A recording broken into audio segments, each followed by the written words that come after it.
بسم الله الرحمن الرحيم. سأل سائل بعذاب واقع للكافرين ليس له دافع من الله ذي المعارج. تعرج الملائكة والروح إليه في يوم كان مقداره 50,000 سنة فاصبر صبرا جميلا إنهم يرونه بعيدا ونراه قريبا. يوم تكون السماء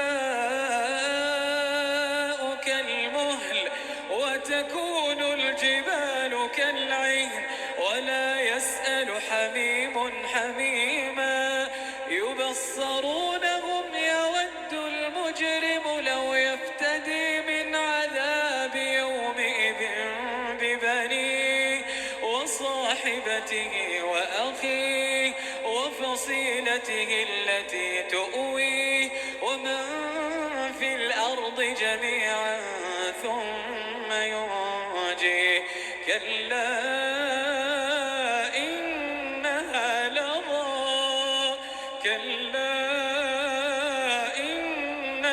لظى نزاعة للشوى تدعو من أدبر وتولى وجمع فأوعى.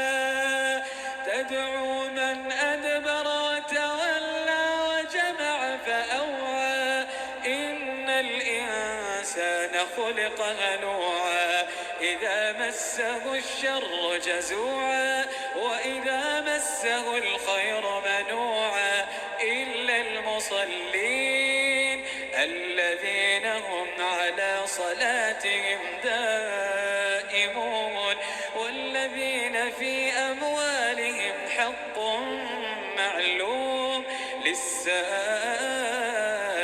والمحروم والذين يصدقون بيوم الدين والذين هم من عذاب ربهم مشفقون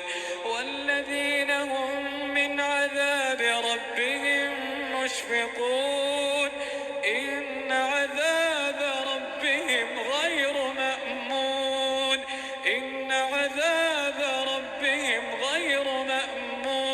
والذين هم لفروجهم حافظون إلا على أزواجهم أو ما ملكت أيمانهم فإنهم غير ملومين. فمن ابتغى وراء ذلك فأولئك هم العادون والذين هم لأماناتهم وعهدهم راعون والذين هم بشهاداتهم قائمون والذين هم على صلاتهم يحافظون أولئك في جنات مكرمون. فما للذين كفروا قبلك مهطعين عن اليمين وعن الشمال عزين أيطمع كل امرئ منهم أن يدخل جنة نعيم. كلا إنا خلقناهم مما يعلمون. فلا أقسم برب المشارق والمغارب إنا لقادرون على أن نبدل خيرا منهم وما نحن بمسبوقين. فذرهم يخوضوا ويلعبوا حتى يلاقوا يومهم الذي يوعدون يوم يخرجون من الأجداث سراعا كأنهم إلى نصب يوفضون خاشعة أبصارهم ترهقهم ذلة ذلك اليوم